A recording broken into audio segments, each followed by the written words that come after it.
Okay, guys, welcome back. On round one, you saw me win with our King's Indian defense. Round number two, we won with the King's Indian attack. And now you're going to see me losing with our Pirc defense. Now, this game is very interesting because not only did I try something new, but I also got to learn as I analyzed the game. So we're going to go over it quickly. I'm going to show you how I analyzed this game and what I found out about it. And hhopefully you guys do not make the same mistakes that I made. So as you can see here, my opponent started with, let me actually go e4 d6, Pirc defense, d4 knight f6, knight c3, and then after g6, my opponent plays bishop e3. Guys, we had a lesson on how to deal with this setup. Pretty aggressive, very easy for our opponent to come up with a plan and attack if we do not know what we are doing. Now, back on lesson number 70, I told you pawn to c6, we need this leverage pawn to do b5 and create something on the queen side, because it's clear with bishop e3 they want to do queen d2, castle to the queen side.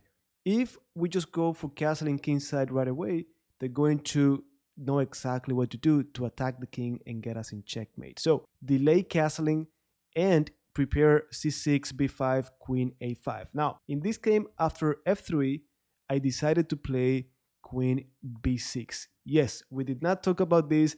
Actually, when I finished the game, one of my friends who actually watches my videos, he said, "Man, why didn't you do what you told us to do on your videos?" Well, I wanted to try something new, guys, and to be honest, I actually like what I got out of this move. So queen b6 is asking the white pieces, what are you going to do about that pawn on b2? Now, number one, it has that surprise factor, but also not many people know how to handle it. And here you're going to see my opponent actually played b3. Automatically, this is going to be a very nice diagonal for my bishop. So that's all I'm looking for. If I have to move the queen again, fine. But I already got that pawn on b3, which cannot be a good move, right?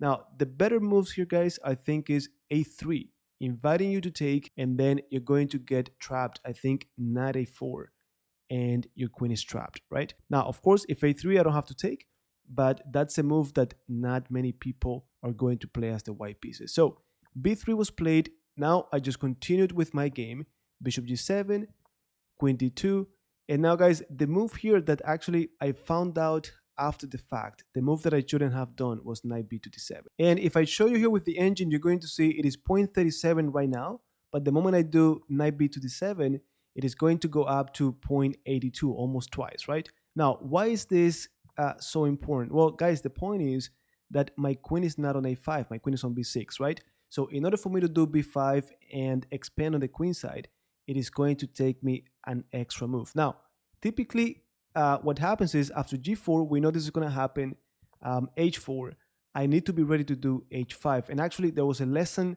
from another tournament that I played where, or a game where I actually dealt with it this way. But the problem is, when I do h5, I gotta be ready to meet g5 with this knight going to the queen side. And since my knight is on d7, that's not going to be the case. So in retrospect, I know next time I'm playing this variation, not to do knight b to d7 so early. So maybe queen a5, like I'm supposed to do anyways, and delay this. Now, if g4, I could do b5, h4, I could meet it with h5, and if g5, I can go knight f to d7. And guys, again, if I show you the engine, you're going to see this is almost equal, actually. So let me go back all the way, and you're going to see that, again, knight b d7 mistake, but luckily for me, my opponent here played g5. If they had done h5, I am fried. Very, very uncomfortable. But I was able to get out of this one, so g5 was played, and now it is true my knight cannot go to d7, but I'm happy to go to h5. Why? Well, from here, my knight could go to g3, and ultimately, this knight is taking care, guys, of the king side, so I don't have to worry about it. So going back to the game, we have bishop h3, and now, guys, take your time and try to come up with the next move. What would you do in this position? Of course, we have to pay attention to bishop g4, attacking the knight. We have to pay attention to this king. Is it going to stay in the center? Is it going to castle? Is it going to go to the king side instead? Well, here, if you pause the video and you thought of this move, congrats. This is a move that, guys, I am very proud of because it sort of justifies my queen b6, queen a5, right? So queen b6 provoking b3, Now, if they take, well, my bishop is active, putting pressure on c3. Anyhow, here after knight c5, we got knight g to e2. Now, b4, we continue to be energetic, and already we are slightly better here, right? So slight advantage for the black pieces. Then we got knight d1, bishop h3. So I'm just getting rid of that bishop. And now forget about castling to the king side. And the queen side, guys, I'm not so sure they want to go that way. So in my mind, I'm thinking maybe that king ends up on f2, right? Pretty safe, at least away from the center. So with that in mind, I just decided to castle. I'm thinking, okay, we have talked about delaying castling, but look, this is move already number 15. And honestly, guys, I did not see an easy way for them to get to me before I could get to their king. So I just castled. Knight b2, we know where the knight is going. And then finally we got knight e6. Idea, well, now I want to do c5, continue to put pressure on that diagonal. Now, a4 happened. I went pawn to c5 as planned, and then knight to c4. Guys, up to this point, again, if I show you, I like my position. I'm still slightly better here. And I just decided to play queen to c7. Just going back, they castle queen side. And now, guys, this is the moment where I lost the game. Now, before I show you the remaining of the game, I wanted to invite you to take your time, pretend you're playing this in a tournament game.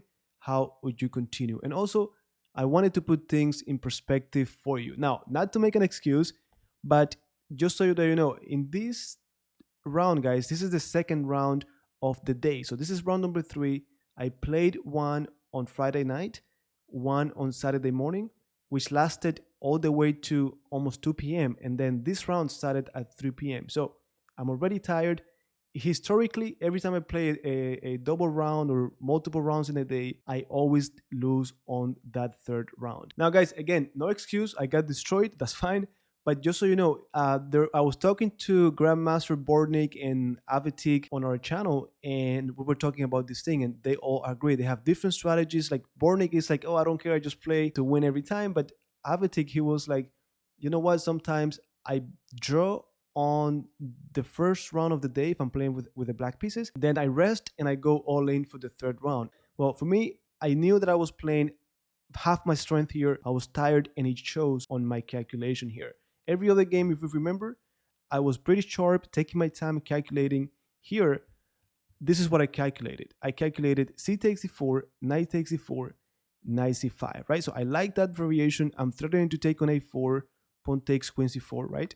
So this is one line that came to mind, threatening to take and then taking on c4. Fine. However, then I started to calculate this. C takes e4, knight takes e4, knight takes e4, bishop d4, queen takes d4, and since all of these pieces are gone, I thought, what if I go knight f4? Hitting the rook, rook has to go to h2 because I'm doing a fork, and then I could do pawn to d5. So look at this. Once I go knight f4, rook h2, my queen is on the same diagonal as the rook. So I'm thinking knight d3 check, I get the rook. But my pawn is in the way. So I thought after knight f4, rook h2, d5, they could take with the pawn, they could take with the queen. Well, I'm going to do knight d3 and I take the rook. So I calculated all of this. It made sense to me, and then I just went mechanically. I did not, guys, even stop to double check my calculation. Again, I'm tired. You're just not thinking straight, right? So here, all of this was fine. Rook h2 was played, everything as I calculated. But when I played d5, guys, again, I was counting two things about this. I was counting on e takes d5 or queen takes d5. But even in that case, I misjudged this position, guys. I should have calculated all of that and then evaluated the position again. And the point is that if I show you the engine, even with this move, this is just going to be completely, it's going to be better for the white pieces. Of course, not so easy to evaluate, but I was a little bit disappointed to see that I thought I was going to be winning if I did that, and it turns out that that's not the case. Still, not so easy to play for the white pieces, but definitely it's not what I thought it would be. Now, the main problem is not that. The problem is that after d5, guys, I did not even consider queen e5, and that's what my opponent played. I just did not see it. And as you can see here, that's actually the top move, and that's already 1 point ahead for the white pieces. So after queen e5, everything just collapsed. I'm even more tired. I consumed a lot of time. So by now everything starts to get worse and worse. So f6 was played, knight c6. I'm not going to dwell too much on these moves because this was just a disaster. But basically, I got in trouble here. I tried to get some counterplay. My opponent puts me in check. This is completely losing already, but I kept going for a little bit more. Discover check. I go down, check, knight f6, then knight h7, knight e4.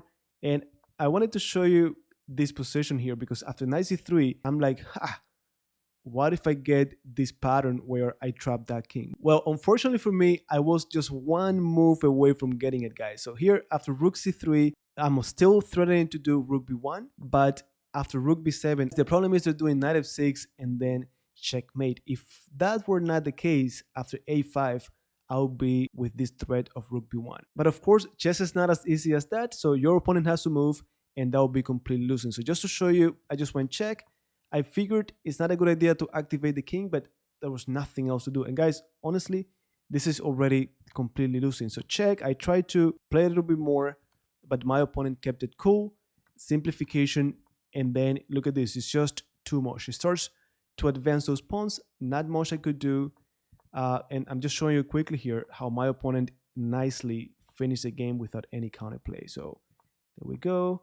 Knight c5. I'm trying to advance my pawn. Nothing more to do. And that's it, guys. g2. At this point, I'm completely lost. But again, the main takeaway from this game, guys, is number one, consider this queen b6 move. I know we haven't talked about it, so take a look at it. If you like it, you could have it as an alternative. Also, remember this idea of when they start expanding, you could do h5, but you gotta have this available for your knight, so keep that in mind. And ultimately, guys, double check your calculations.